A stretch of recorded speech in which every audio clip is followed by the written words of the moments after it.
अस्सलाम वालेकुम जी फ्रेंड्स। आज का जो हमारा टॉपिक है वो है ऑप्टिकल रोटेशन या ऑप्टिकल एक्टिविटी। इसको हम ऑप्टिकल रोटेशन या ऑप्टिकल एक्टिविटी भी कहते हैं। तो आज का हमारा ये टॉपिक है। तो आइए स्टार्ट करते हैं। बिस्मिल्लाहिर्रहमानिर्रहीम सल्लल्लाहु अला मुहम्मद सल्लल्लाहु अलैहि व आलिहि वसल्लम। अच्छा, ये डायग्राम हमारे पास फिगर, आप इसको फिगर 1 कह लें, जो हमारे पास ये अबव है, और जो ये नीचे वाली इसको फिगर 2 कह लें। ओके, तो इसमें हम देखेंगे कि किस तरह एक सबसे पहले अनपोलराइज्ड लाइट को पोलराइज्ड लाइट में कन्वर्ट किया जाता है। फिर उसके बाद पोलराइज्ड लाइट को किस तरह हम आम आंख से देख सकते हैं या नहीं। चूंकि पिछले लेक्चर में हम बात कर चुके हैं कि निकोलिज्म प्रिज्म क्या होता है और क्या करता है, ये हम पिछले वीडियो में देख चुके हैं। चूंकि हम जानते हैं कि जो निकोलिज्म प्रिज्म होता है वो आने वाली अनपोलराइज्ड लाइट को पोलराइज्ड लाइट में कन्वर्ट कर देता है।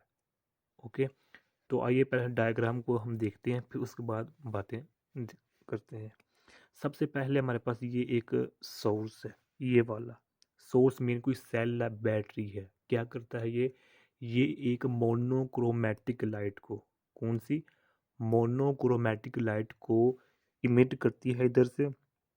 और इधर हमारे पास ये स्लिट है, ये हमारे पास स्लिट, इस स्लिट में से वो लाइट गुजरती है। और आगे हमारे पास ये प्रिज्म है, इसको हम निकोलिज्म प्रिज्म भी कहते हैं या पोलराइजेशन वाला प्रिज्म भी कहते हैं इसको। ओके, इसका स्ट्रक्चर है। और उसके बाद हमारे पास ये बीम आ रही है, ओके, लाइट की, ये इस तरह। आगे इसके बाद भी डिस्कस करते हैं। ये हमारे पास एनालाइज़र है, यानी कि हमारे पास ये पोलराइज़र है और ये एनालाइज़र है। और इधर हम खुद खड़े होंगे, यानी कि इधर हमारे पास आई होगी, आँख होगी, जो कि आने वाली लाइट को ऑब्जर्व कर रही होगी। अब इसमें होता क्या है कि जब इधर से लाइट इमिट होकर इस स्लिट्स में से गुजरती है, इस स्लिट्स में से गुजरने के बाद इसमें प्रिज्म पोलराइज़र प्रिज्म में से गुजरती है। तो लाइट, जिस तरह हम जानते हैं कि लाइट के दो कंपोनेंट्स होते हैं बेसिकली, एक होता है वर्टिकल और एक होता है हॉरिजॉन्टल।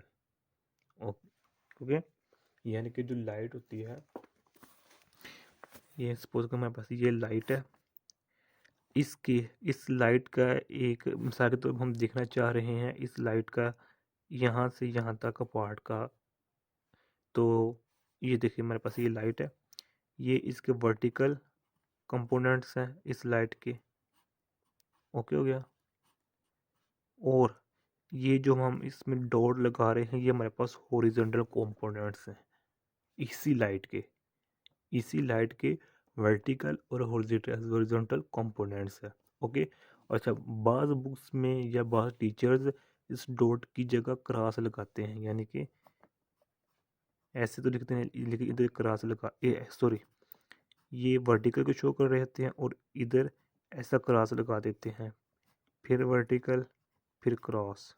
यानी कि जो वर्टिकल है ये अलोंग वाई एक्सिस को, और जो हमारे पास है ये क्रॉस है या फिर ये डॉट है, ये हमारे पास हॉरिजॉन्टल को शो करता है।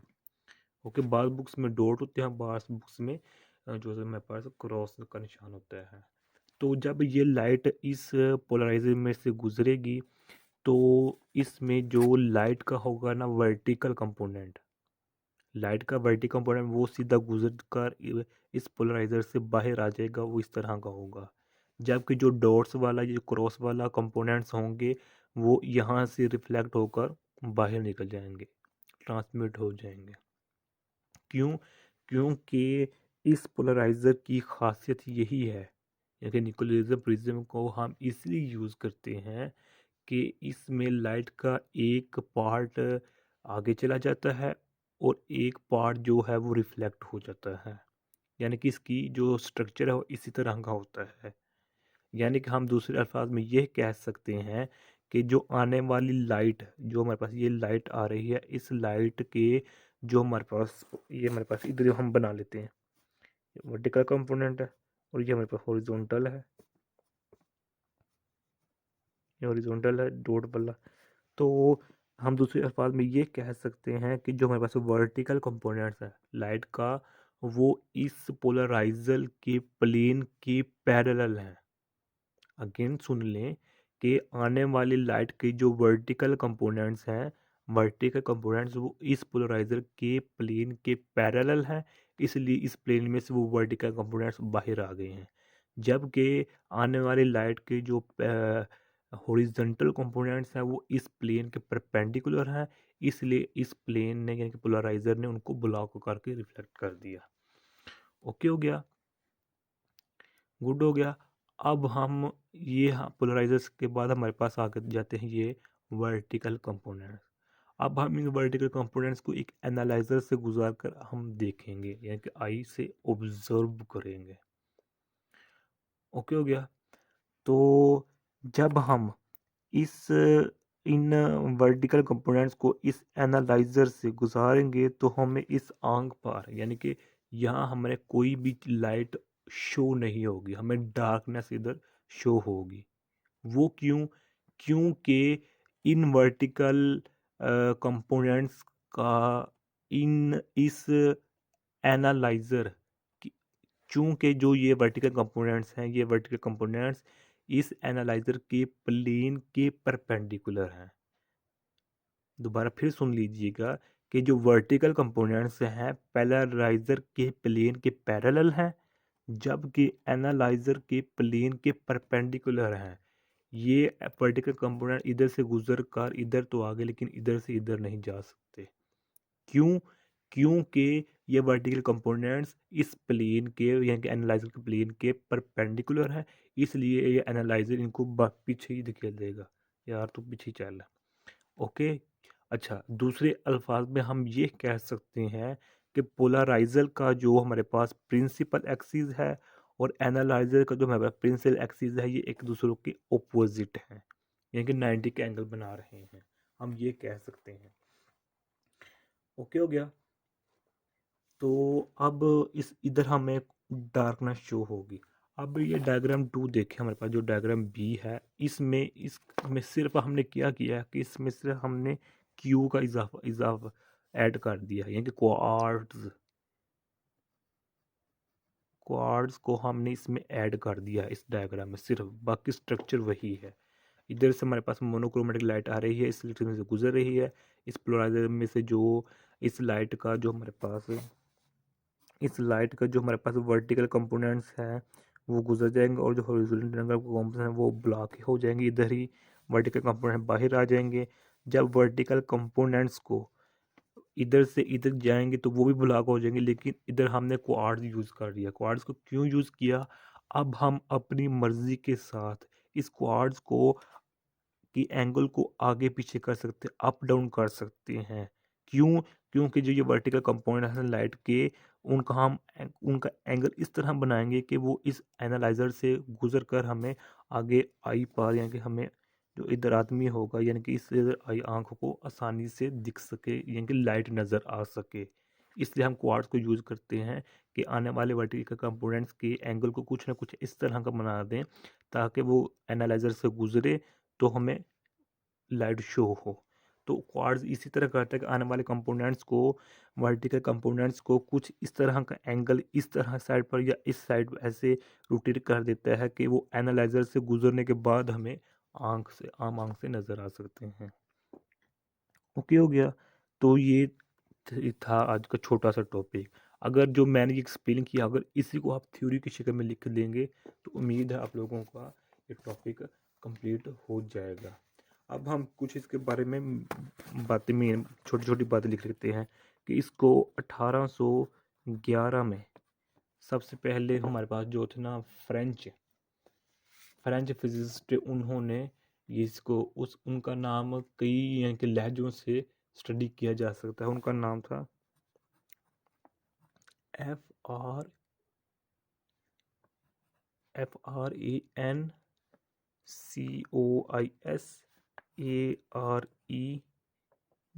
FRANCOISAREGA। अब फ्रांकोइज या फ्रांकस, अरिगा या अरिजा, कई लहजों से हम इसको स्टडी कर सकते हैं। ये फ्रेंच फिजिसिस्ट इन्होंने 1811 में ये कंसेप्ट पेश किया था। ओके हो गया। अब हम इसको यानी कि डेफिनेशन देखते हैं कि ऑप्टिकल रोटेशन या ऑप्टिकल एक्टिविटी की जो डेफिनेशन है वो क्या है। तो इसकी डेफिनेशन कुछ इस तरह है, when a plane polarised light is passes through some crystal light quartz, then the plane of the polarization of the emergent light is not same as that of incident light. Okay, these crystals optical these crystals are called optical crystals. Yeah, this phenomena is called optical rotation or optical activity. यानी कि जब unpolarised light polarisation में से गुजरती है तो वो polarised हो जाती है, और पोलराइज को जब हम एनालाइजर क्वार्ट्ज के ज़रिए से एनालाइजर में से गुजारते हैं तो हम उसको यानी कि आने वाली लाइट को ऑब्जर्व कर सकते हैं। इसका ये मतलब है। ओके हो गया। तो आगे हम देखते हैं कि ऑप्टिकल एक्टिव सब्सटेंसेस क्या होते हैं। ऑप्टिकल हमारे पास जो होते हैं ऑप्टिकल एक्टिव सब्सटेंसेस, हमारे पास ये क्या चीज़ें हैं। हमारे पास ये optical those substances which demonstrate the phenomena of optical activity are called optically active substances. Optically active substances यानी कि वो सब्सटेंसेस जो कि ऑप्टिकल रोटेशन में हिस्सा लेते हैं, उन सब्सटेंसेस को हम ऑप्टिकली एक्टिव सब्सटेंसेस कहते हैं। अब ये सब्सटेंसेस दो तरह के हो सकते हैं। ये सब्सटेंसेस दो तरह से हो गए हैं।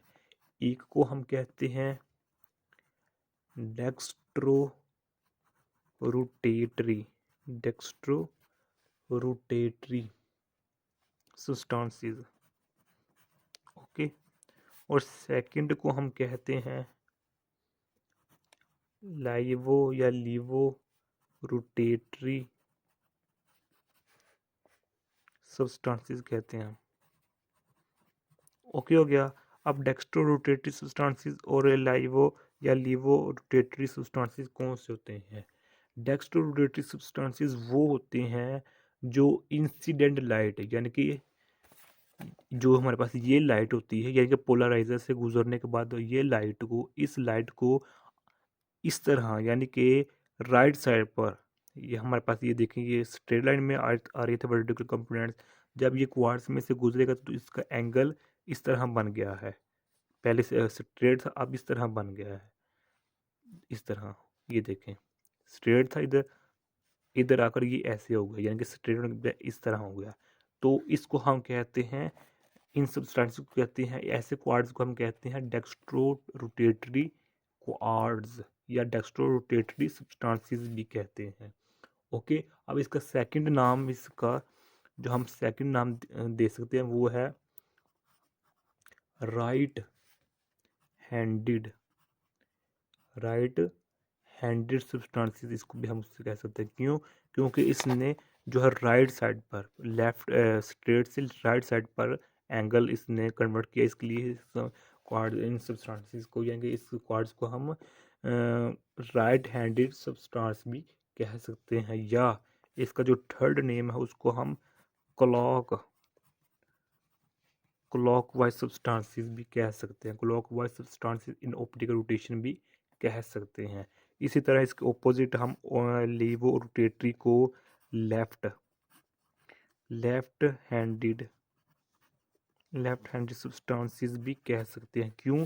क्योंकि जो ये स्ट्रेट लाइन है, वर्टिकल कंपोनेंट्स है, जब ये क्वार्ट्ज में से गुजरेंगे तो जब इनका एंगल इधर होने के बजाय इस तरह होगा, इसका इस तरह होगा, इसका भी इस तरह एंगल होगा, क्वाड्रेंट से गुजरने के बाद इसका भी स्ट्रेट से इस तरह होगा। क्योंकि लेफ्ट साइड पर जब इनका एंगल हो जाएगा तो उन सब्सटेंसेस को हम लेवो रोटेटरी सब्सटेंसेस या लेफ्ट हैंडेड सब्सटेंसेस या anti clockwise substance in optical rotation कहते हैं। ओके हो गया। अब हम इस पर मज़ीद कुछ इसके बारे में हम डिग्रीज ऑफ ऑप्टिकल रोटेशन या लॉज ऑफ ऑप्टिकल रोटेशन के बारे में बात करते हैं। चूँकि जो हमारे पास ये आया था ये 1811 में था, तो इस में जो हमारे पास जो फिजिसिस्ट थे फ्रैंकस अरीगा ने काम तो किया था, लेकिन वो कंप्लीट काम नहीं किया था। तो इसके बाद 1815 में हमारे पास बायोट, ये भी एक साइंटिस्ट का नाम था, इन्होंने यहाँ के डिग्रीज दिए, यहाँ के लॉज ऑप्टिकल रोटेशन के दिए। इन्होंने क्या कहा था कि फर्स्ट हमारे पास इन्होंने ये कहा था कि जो हमारे पास ऑप्टिकल रोटेशन होती है, the amount of optical rotation produced by an optically active substance is directly proportional to the thickness of the crystal or path length traversed into the solution। यानी कि जो हमारे पास एंगल होता है वो इस डायरेक्टली प्रोपोर्शन होता है लेंथ के। अब जो हमारे पास ये एंगल है, ये वाला एंगल है, ओके, जो हमारे पास ये एंगल है, जो हमारे पास एंगल होगा वो किसके डायरेक्टली प्रोपोर्शन होगा, लेंथ के। ओके, यानी कि जो हम ये क्वार्ट्स यूज़ कर रहे हैं वो ज़्यादा लंबाई में है या ज़्यादा चौड़ाई में है, क्या हिसाब किताब है लेंथ का। या इसमें सेकंड बात की गई है सोल्यूशन की। सोल्यूशन को जिस हम सोल्यूशन को जिस ट्यूब में ले रहे हैं उस ट्यूब की लेंथ क्या है, उस ट्यूब की विड्थ क्या है, उसके हिसाब से हमारे पास एंगल होगा इधर। ओके हो गया। अब सेकंड है कि angle is also directly proportional to concentration. यानी कि जो हम ये क्वार्ट्स यूज कर रहे हैं, क्वार्ट्स कई किस्मों के हो सकते हैं। क्वार्ट्स में हम एक ऐसी क्वार्ट्स जगह हम एक ऐसी ट्यूब यूज कर सकते हैं जिसमें सोल्यूशन होता है, यानी पानी होता है, वाटर होता है, लिक्विड होता है। तो इसलिए जिस अगर हम ट्यूब यूज़ कर रहे हैं उसमें वाटर है, लिक्विड है, तो जितनी कंसंट्रेशन लिक्विड की होगी उसी से हिसाब से हमारा एंगल चेंज होता रहेगा। ओके हो गया। तो इसलिए हम इसको इकट्ठा इस तरह लिख सकते हैं एल सी। तो जब हम इस डायरेक्ट प्रोपोर्शन को ख़त्म करेंगे तो हमारे पास कांस्टेंट एस आ जाएगा, और इस कांस्टेंट को हम एक नाम दे देते हैं, स्पेसिफिक रोटेशन का नाम दे देते हैं। इस एस को स्पेसिफिक रोटेशन का नाम दे देते हैं। ओके हो गया। तो अगर हम इस एस को कांस्टेंट को निकालना चाहें तो इस तरह निकाल सकते हैं एल सी। ओके, यानी कि हम इसको इस तरह लिख सकते हैं कि रोटेशन इन डिग्रीज, चूँकि हमारे पास एंगल क्या है, रोटेशन है, इसको हम डिग्रीज में ले रहे हैं। और ये हमारे पास एल क्या है, लेंथ ऑफ रोटेशन सॉल्यूशन होती है। एल सॉल्यूशन मीन जो हम इस क्वार्ट्ज को यूज़ कर रहे हैं, क्वार्ट्ज की जगह जो ट्यूब यूज़ कर रहे हैं उसकी लेंथ कितनी है। उसके बाद कंसंट्रेशन, यानी कि जो इस क्वार्ट्ज में जो लिक्विड है उसकी कंसंट्रेशन कितनी है। ओके हो गया।